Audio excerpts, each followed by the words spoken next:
Bom dia, pessoal. Vamos começar com as correções dessa semana. Então, a primeira vai ser do dia 9. Dia 9. Eu espero que vocês tenham copiado o cabeçalho.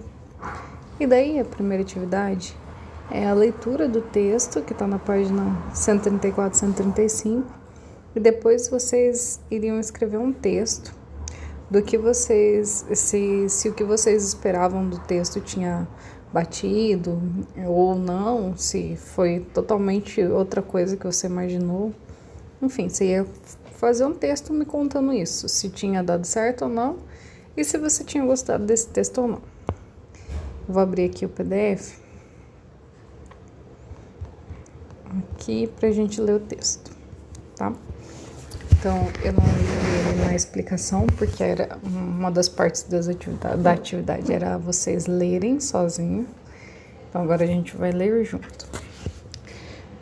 Por que devemos nos preocupar com a extinção das espécies? Vira e mexe, os meios de comunicação trazem notícias sobre alguma espécie ameaçada de extinção. Mico, peixe-boi e tartaruga são alguns dos campeões no noticiário. Mas há muitos outros animais correndo risco de desaparecer para sempre, assim como muitas plantas também. Mas o que a gente tem a ver com isso? A ciência está longe de saber tudo sobre biodiversidade, isto é, sobre o conjunto de espécies e ecossistemas que existem em nosso planeta. Mesmo sabendo relativamente pouco, as informações que os cientistas têm mostram cada vez mais o quanto nós dependemos da natureza em equilíbrio. As florestas precisam ser preservadas porque têm um papel fundamental na distribuição das chuvas em continentes inteiros. Sem falar que as matas também protegem o solo contra a erosão, ajudam a fixar nutrientes na terra e umidificam o ar. E mais, as florestas atuam retirando o gás carbônico da atmosfera, o que é importantíssimo para conter o aquecimento global. Assim como as florestas, todos os outros ecossistemas dependem da atividade das espécies, animais e plantas, que vivem em nossos ambientes. Por esse motivo, se uma minhoca estiver ameaçada de extinção, a gente deve se preocupar sim, pois todos os seres vivos são importantes para o equilíbrio da Terra. Veja o caso das onças pintadas. Se elas forem extintas, os roedores, uma de suas presas preferidas, não serão caçados e poderão se tornar muito abundantes. Isso prejudicaria gravemente as árvores, pois a grande população desses animais poderiam comer quase todas as sementes produzidas. Além de problemas como desse exemplo, os cientistas têm descoberto uma série de riscos que podem ocorrer quando as espécies são extintas, como a perda de animais polinizadores, importantíssimos para a formação das sementes dos frutos, e dispersores, que distribuem as sementes das plantas. Esse tipo de perda na natureza pode interferir no desempenho dos ecossistemas, que precisam de outras áreas semeadas para suportar ou se recuperar de estresses ambientais, como os desmatamentos e as queimadas, que são causados pelos seres humanos. Moral da história: extinção é coisa séria. Devemos cuidar bem das espécies e não apenas das bonitinhas, mas de toda a biodiversidade. Esse é o único jeito de garantirmos um ambiente com qualidade de vida para vivermos hoje e para deixarmos aos nossos filhos, netos, bisnetos, tataranetos. Enfim, esse foi o textinho sobre extinção. Então, recapitulando, eu não vou fazer porque é bem pessoal. Vocês teriam que ler esse texto e ver se ele estava de acordo com o que você imaginou, só vendo o título e a capa, que a gente viu semana passada, retrasada agora, né? Porque a gente está vendo a correção agora na semana seguinte. Mas, enfim, antes da gente começar a leitura desse texto, foi feita uma atividade onde vocês teriam que dizer o que imaginavam do texto, o que vocês esperariam só com base no título e na capa da revista onde está esse texto. Aí a atividade de vocês era escrever se vocês fizeram tudo que vocês imaginaram tá no texto, se faltou isso, faltou aquilo, se você gostou ou não gostou, enfim, vocês tinham que fazer um textinho explicando isso. Eu não coloquei mínimo de linha, mas eu espero que vocês tenham feito o mínimo, para já ir acostumando a fazer textos maiores, né? Lembra que a gente conversou em sala. Aí em matemática, tem essa partezinha vermelha aqui, que é para vocês se atentarem ao número das páginas, porque vocês estão com 2 modelos de livro. Então, alguns estão com um modelo, outros estão com outro modelo. Vocês têm que ficar atento para ver se a página de vocês é essa ou é essa aqui. Então, vamos ler o que está escrito novamente. Hoje vamos trabalhar com moedas e cédulas. As atividades de hoje estão na página 74 e 75 ou na 80 e 81. Fazer somente a 1, 2 e 3. Então, a 4 que está lá não é para fazer. Então, eu digitalizei aqui. Aí, aqui tem as perguntinhas na próxima página. Eu vou ler rapidinho, novamente, esse trechinho aqui. Vou ler só os balãozinhos, tá? Porque eu já li na explicação. Quando não existia dinheiro, as pessoas trocavam seus produtos por outros de que precisavam. Por exemplo, um saco de feijão era trocado por uma galinha. Com o tempo, as pessoas deram valor a alguns objetos e alimentos. Por exemplo, um dia de trabalho era pago com um saco de sal, que conservava os alimentos. Mas era complicado carregar os produtos, então as pessoas começaram a usar metais, como ouro, prata, etc., para fazer as trocas. Os sacos de moedas podiam ficar pesados. Assim, a pessoa começava a depositar suas moedas em bancos e, em troca, ficavam com recibos. Com o passar do tempo, esses recibos foram usados como cédulas. Nosso dinheiro é o real, e as cédulas e moedas. Os valores das moedas são 1, 5, 10, 25 e 50 centavos. E temos ainda a moeda de R$1. Também podemos usar cheque ou cartões como forma de pagamento. Lembrando que 1 centavo agora a gente não usa mais, tá? Talvez vocês tenham visto uma moedinha de 1 centavo, mas ela não é mais válida. Daí que tem as perguntas. 1. Dona Cidinha perguntou a Rita se ela sabia quais cédulas do nosso dinheiro que estão em circulação. Rita fez uma pesquisa na internet. Pesquise você também e responda a pergunta de Dona Cidinha. Então, ela quer saber quais as cédulas. Então, não quer as moedas, só as cédulas que estão em circulação. Muito interessante essa pergunta, porque acabou de ser adicionada uma nova cédula no nosso dinheiro, que é a cédula de R$200. Então, quem não colocou, aumenta aí. Então, a gente tem a nota de R$2. Vou colocar um traço para não ficar confuso. R$2, R$5, R$10, R$20, R$50 e o último era R$100, porém agora já está em circulação a nota de R$200. Antigamente também tinha a nota de R$1, hoje não tem mais, só tem a moeda, né? Deixa eu apagar que esse daqui não tem nada a ver com o número 1. Agora vamos ao número 2. Rita pediu para ver as cédulas e moedas que Dona Cidinha guardou. Então, ela guardou uma cédula de 2, uma cédula de 5, uma cédula de 10, uma cédula de 20, uma de 50, uma cédula de 100 e uma moeda de R$1. E daí tem a pergunta, quanto ela possui? Então, vamos fazer a conta aqui no cantinho. Ela tem R$2. R$2 eu apresento assim. Tá vendo que eu fiz assim, né? A gente lá na sala, no começo, estava representando assim, né? Ou eu escrevendo R$2.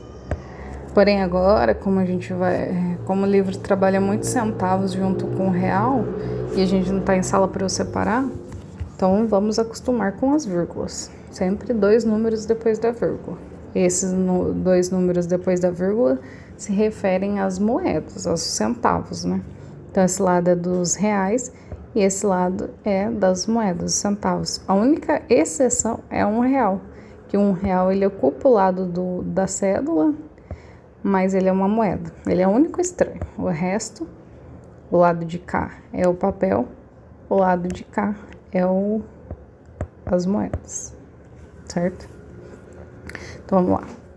Então, a primeira R$2, depois R$5, depois R$10. Lembrando sempre que o importante é as vírgulas estarem alinhadas. Se o número ficar de fora aqui, não tem problema. As vírgulas estando uma embaixo da outra, excelente. Então, R$20. Tá meio torta aqui minhas vírgulas, né? Mas elas seguem uma linha. A hora que for fazer a conta é esse com esse, com esse, com esse, esse com esse, com esse, com esse, vírgula, vírgula, vírgula, vírgula. Tá, mas ainda não acabou minha conta. Falta os R$50. Nossa, ficou feio o meu 50, mas dá pra ver que é 50. E os R$100, ó, os R$100 vai ficar mais pra fora ainda. Mas o importante é a vírgula tá aqui, ó, alinhadinha. E R$1.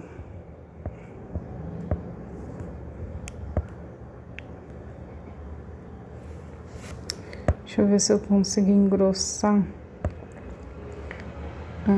essa canetinha, porque vai ficar em cima das letras para vocês enxergarem. Vamos ver. Aí, muito grosso.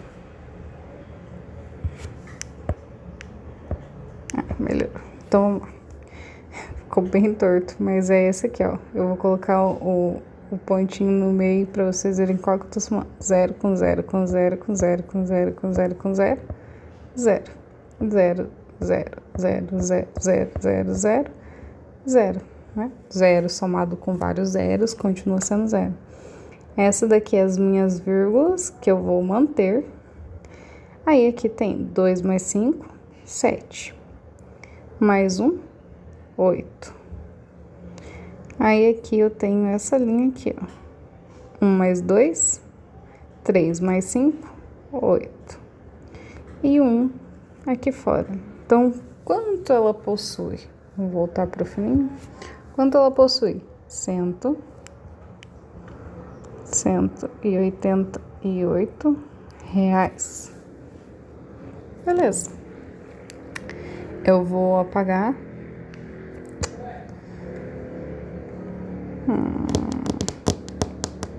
Eu vou ter que apagar para a próxima.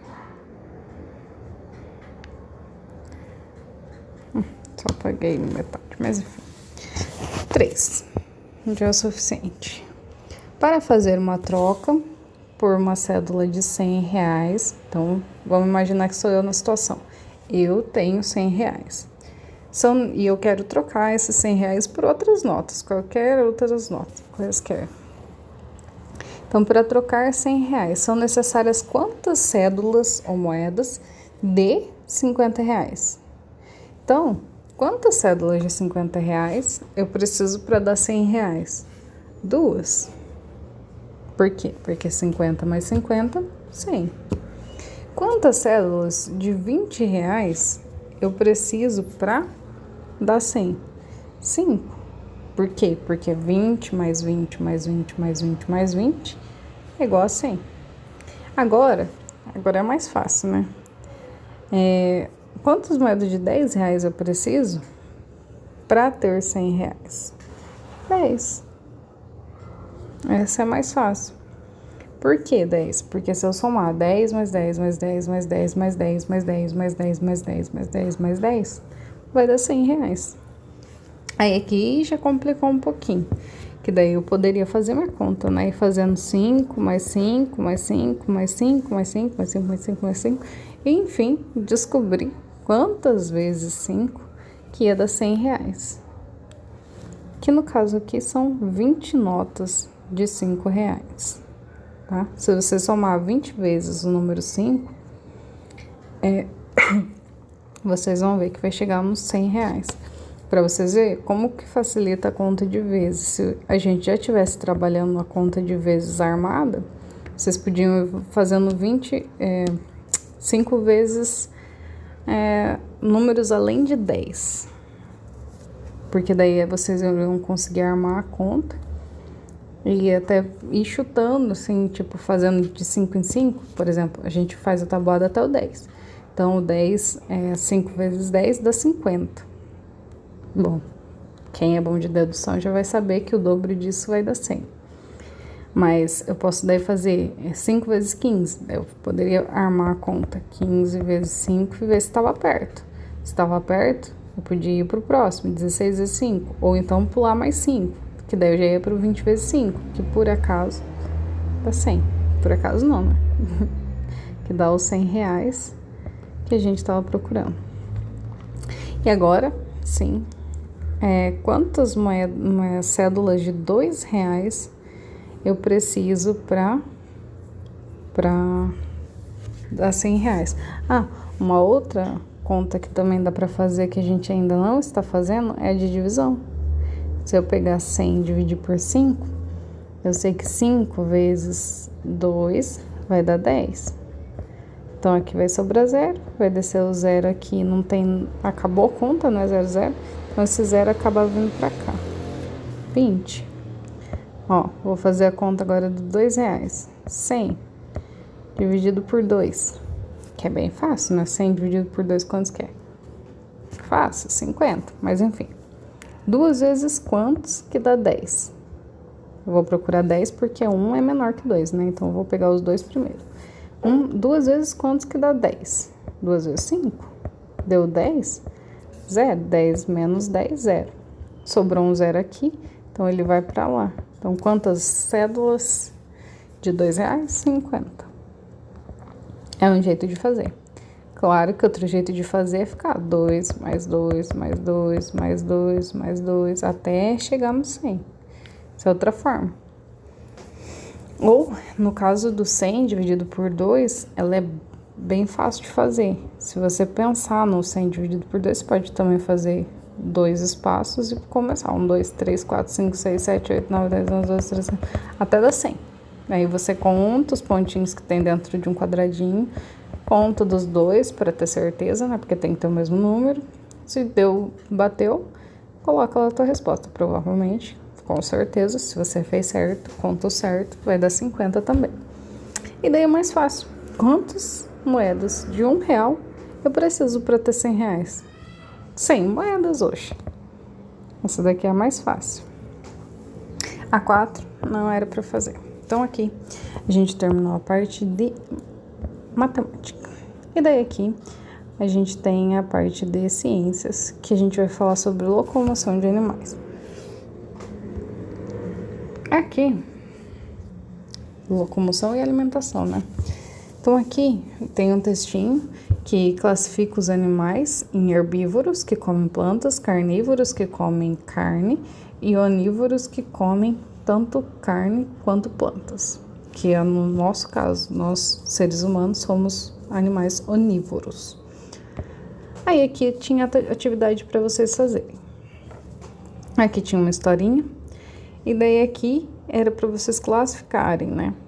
Então, vamos ler essa historinha para relembrar e responder.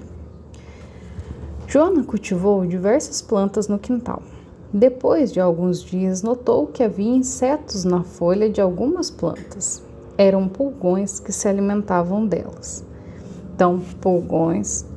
vamos ler tudo antes. Preocupada, ela foi investigar como poderia tirar os pulgões das plantas. Logo desistiu da ideia. Descobriu que os pulgões são alimentos das joaninhas.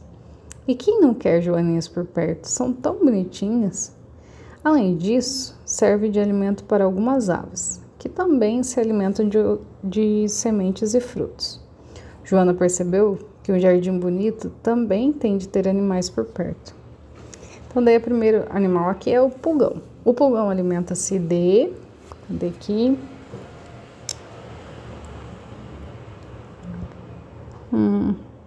Pulgões. Se alimentavam delas. Delas quem? As folhas, né? Que ele comia. Então, alimentavam-se de... folhas. E por isso, quem se alimenta de folhas é... O que está escrito aqui? herbívoro.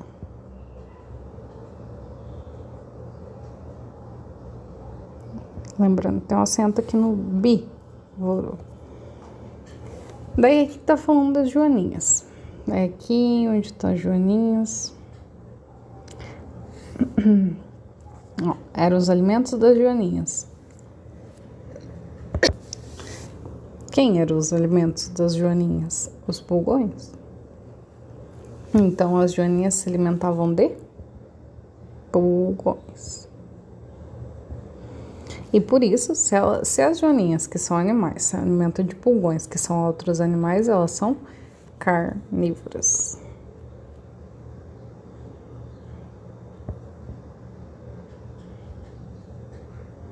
Opa, aqui é um acento. Tem um acento aqui. Coloquei carnívoras porque as joaninhas... A gente fala as joaninhas, não os joaninhas, né? Mas é classificado como feminino. E daí o último, certas aves. Certas aves alimentam-se de... Aí aqui no final fala sobre aves.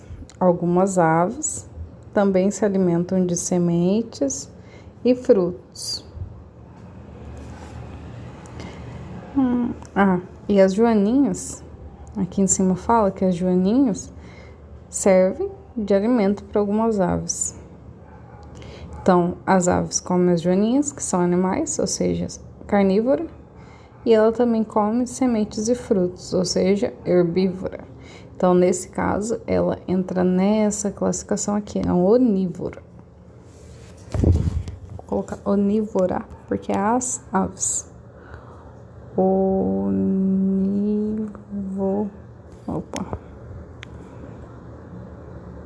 Onívora. Opa, coloquei errado. É o onívoro aqui. Aqui é o que ela se alimenta, né? Aqui já tem sementes e frutos, então aqui é joaninha. Aqui tem um acento. Pronto. E assim a gente finaliza a correção das atividades de hoje. Até daqui a pouco, né? Que a atividade de amanhã já tá gravada e vocês vão ver ainda hoje.